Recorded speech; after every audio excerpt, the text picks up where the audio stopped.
everyone.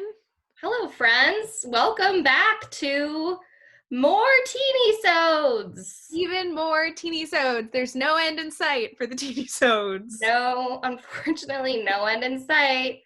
But we're wearing ears this week again, so you know what that means. Still Disney Week. It's still Disney Week. And you might say to us, but Allie, Sam, it's more than 7 days. That doesn't make any sense. Well, there's no such thing as linear time anymore. No, time is a flat. Given that up.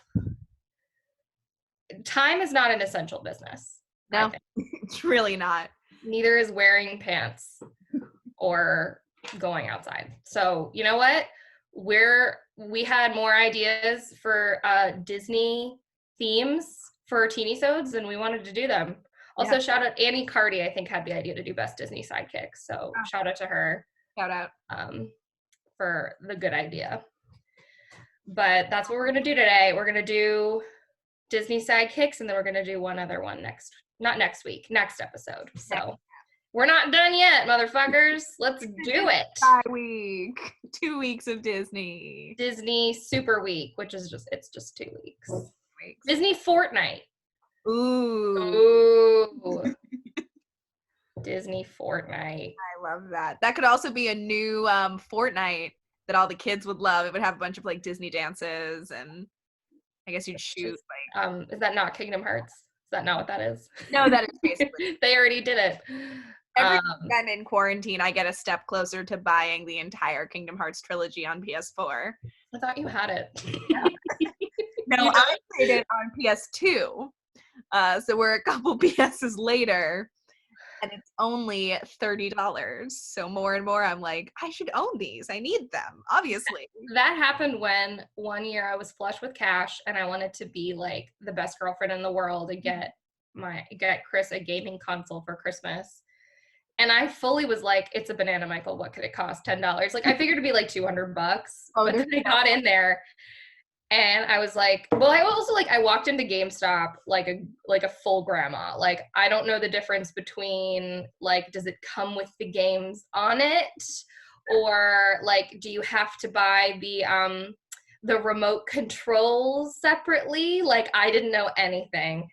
And I was like, I've heard something with, like, a PS, but I don't know which is the newest one. And, like, the guy who worked at GameStop, bless his heart, he was very kind about it, and he was like, I'm going to take you through all the stuff, and you can get this game, but you don't have to get it new. You can get it used if you want to.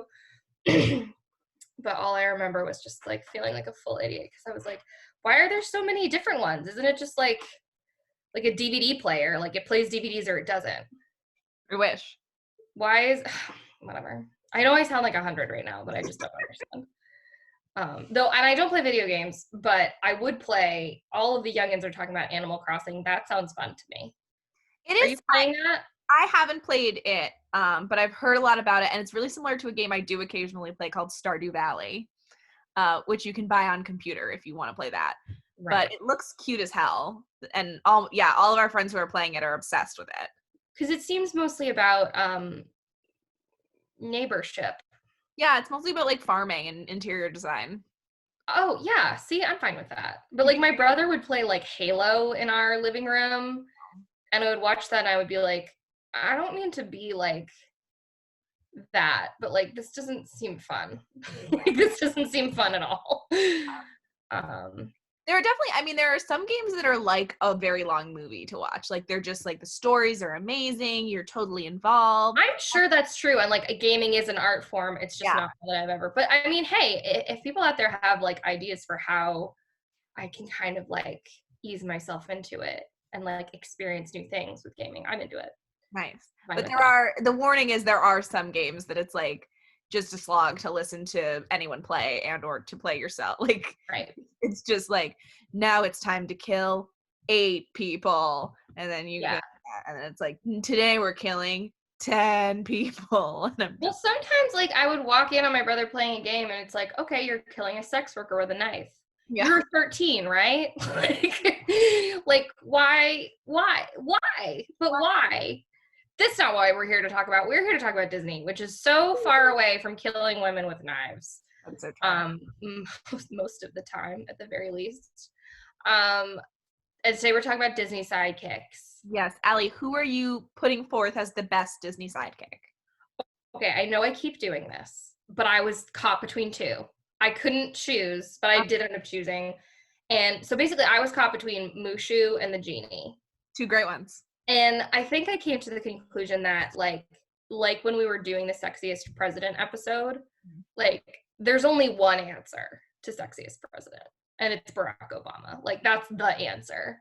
So it's not really fair. Like, it's not really a conversation for me to just sit here and tell you about how great the genie is. Like, the genie is the best Disney sidekick and one of the best Disney characters, like, in history, I think. Iconic. I think that's just a fact. I think that that's just true. I'm saying it's true. So I'm going to take him out of the running. Robin Williams is amazing. It's like the best Disney performance ever, voice performance ever. But I'm going to sing today the praises of Eddie Murphy as Mushu in Mulan. Fabulous film. And we already talked about Mulan because she was your princess. She was my top princess, so I'm thrilled to hear about Mushu.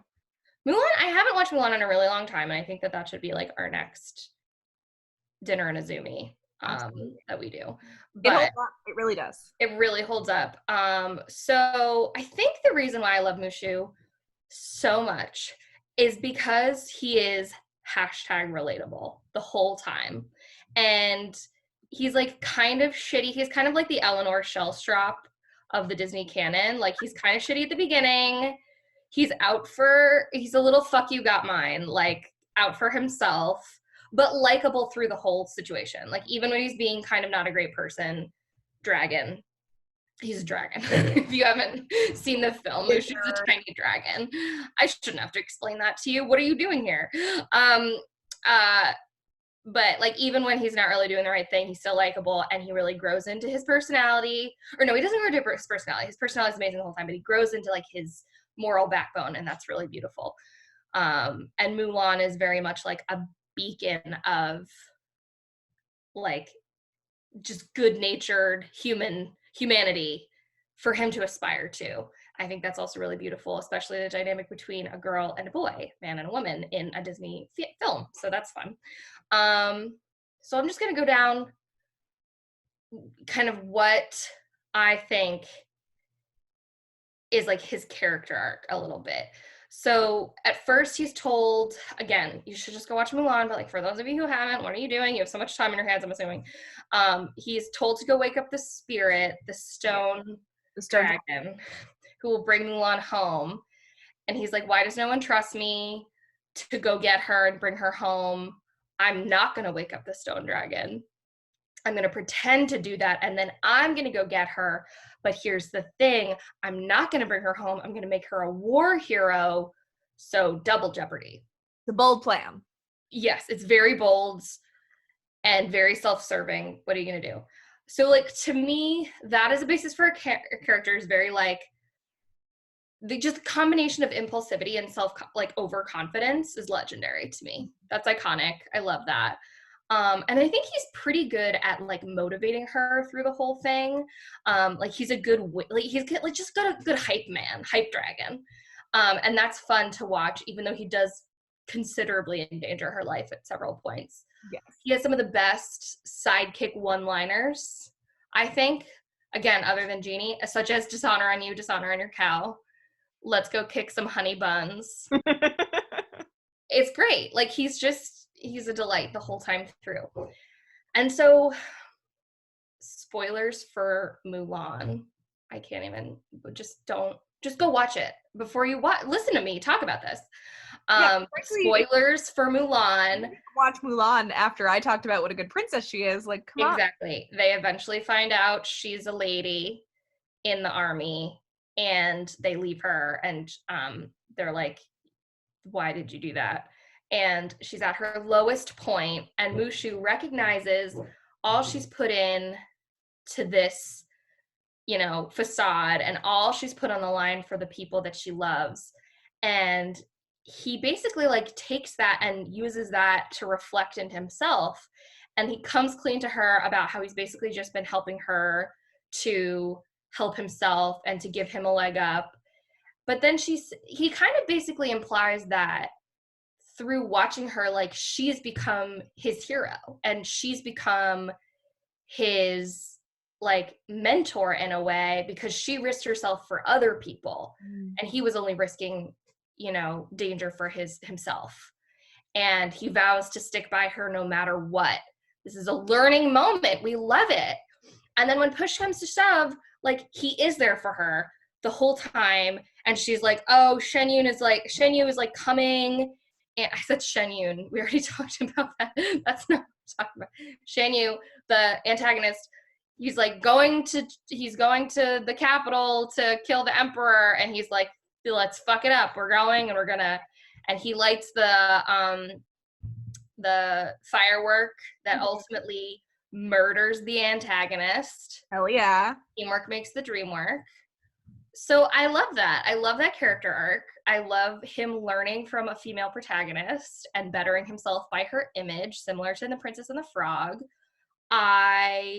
Amazing performance by Eddie Murphy. He slays it the whole time. Yes. And I think he's just one of the best. Absolutely one of the best. Right up there. Should be everyone's favorite. Some quick fun facts. We have time for a fun fact? Yes. So Mushu was originally supposed to be voiced by, I cannot believe this, he was supposed to be originally voiced by Joe Pesci, which is so wrong. Like, maybe it's just because, like, I think of Eddie Murphy as Mushu, but even if I didn't, that would still be wrong. Do you know what I'm saying?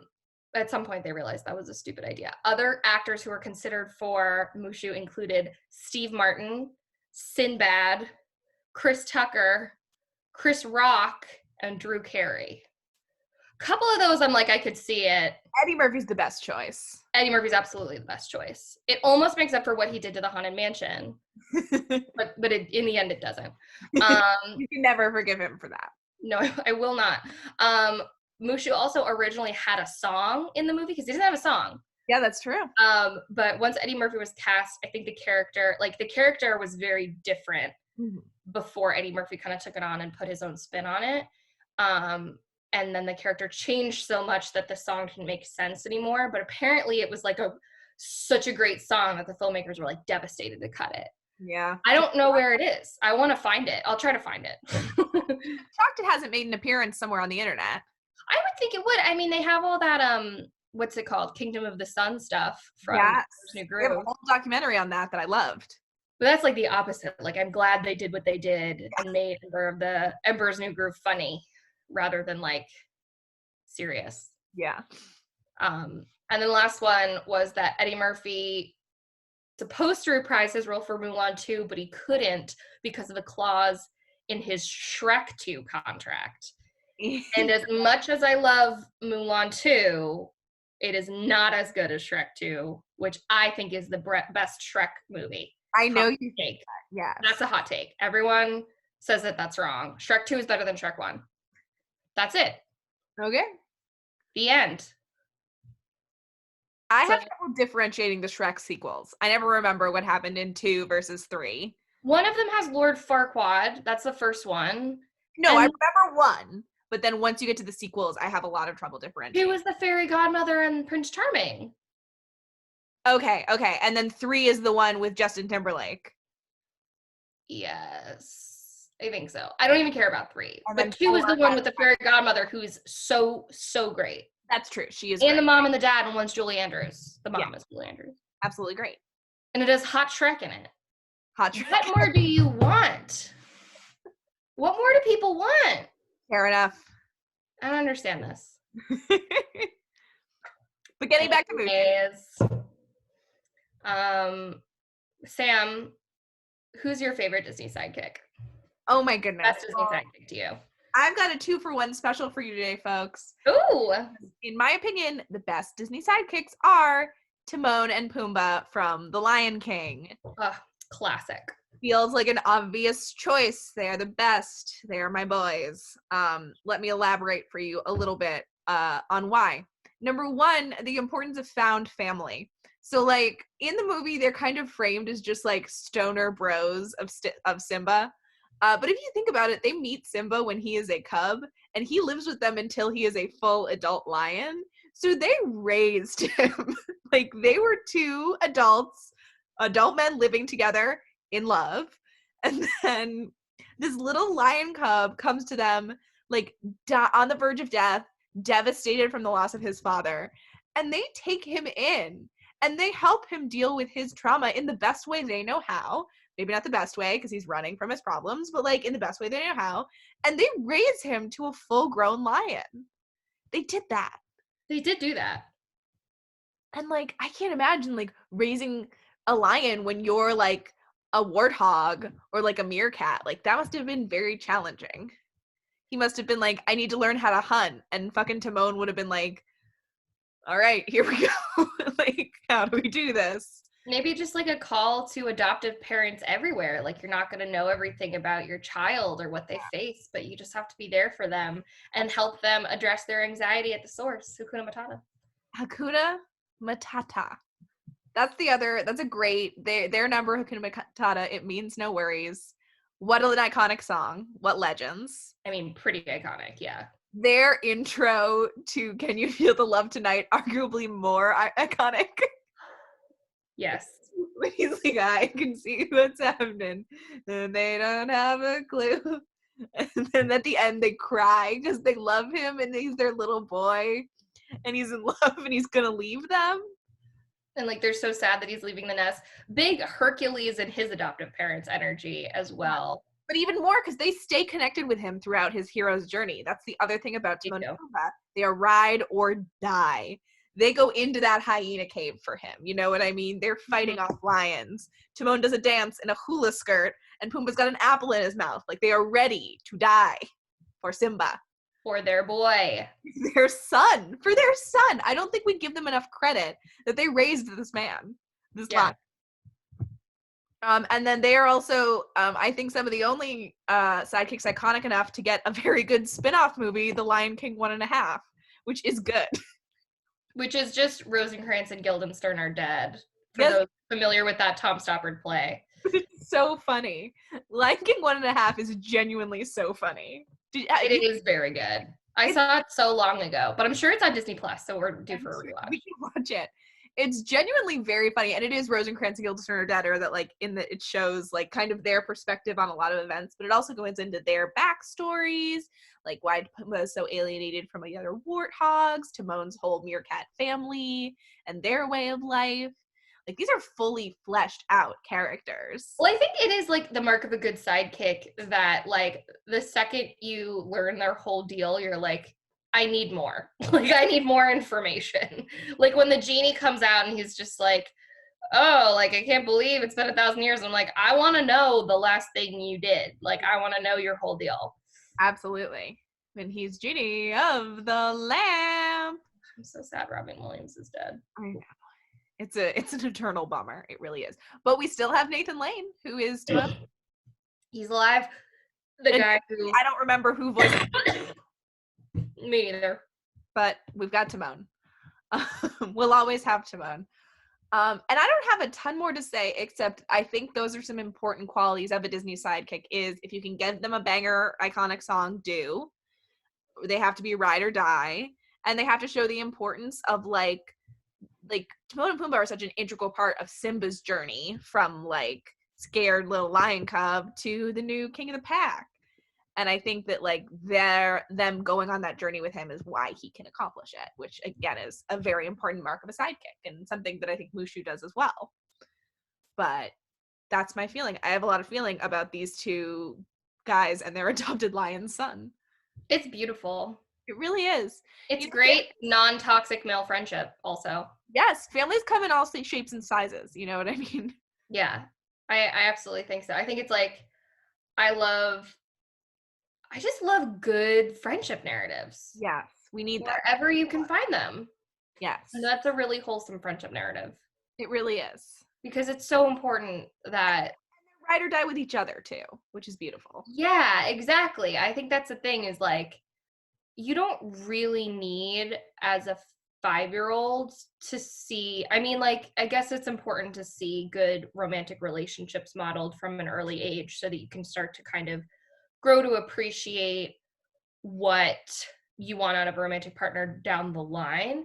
But most of what you want out of a romantic partner down the line is what you want from a good friend. Yeah. And that's easier, I think, for a 5-year-old or a 6-year-old or a 10-year-old to connect with. Like, you don't necessarily need to get into the intricacies of like what builds a good partner, but you want to really have a good solid foundation for yourself of what a good friendship looks like, because that's where everything comes from.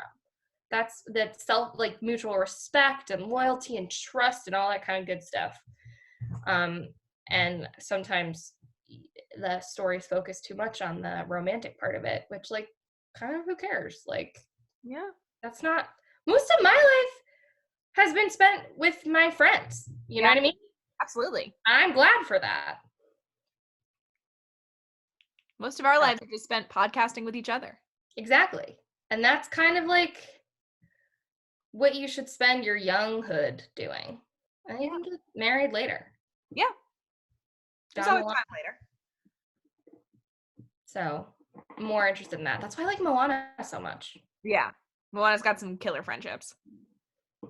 Moana's amazing. It's a great movie. But so is Lion King, so is Mulan, man. Moana doesn't really have a sidekick besides just get the chicken. Yes, who I love. Who's more just a burden. Yeah, he really is. He's just like a constant burden. He brings them nothing but pain. And Dwayne The Rock Johnson is not her sidekick. He's like the other protagonist. Yeah. And then Pua, who's the little pig. He's so cute. I think that's the cutest sidekick. He gets on the island. He doesn't get to go on the journey. I know. He doesn't really get to be part of it, but he's just a sweet little guy. Sweet little piggy. Pua. We love it. Yeah, that's right. It's like in Lilo and Stitch, like, it's not like either of them are a sidekick. Yeah. So. But it's an important role to fill, and we're glad these folks were here to fill it. Well, you are the Timon to my Pumbaa, the Mulan to my Mushu. I can be Cricky. I do. You could be Cricky, I think. I also think that our relationship is not dissimilar to Mulan and Mushu, because, like, when we talk about, like, you're like, oh, I have to have this really difficult conversation with my, coworker, my family member, and I'm just there like, all right, it's time to fuck them up. Let's do it. And you're like, I don't know if I should do this. And I'm like, you really should. I like to think that I'm that sort of presence. Yes, you definitely are. The hype man that Eddie Murphy wanted us to be. If only we can hype each other up as much as he hypes up Mulan.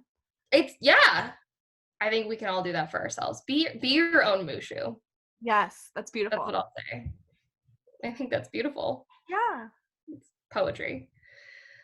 All right. Well, everyone, we'll have another Disney episode for you. In the coming episodes. I forget if this is coming out on Monday or Thursday, but we're going to have another episode for you. And until we see you next, please be well. Be well. Bye, guys.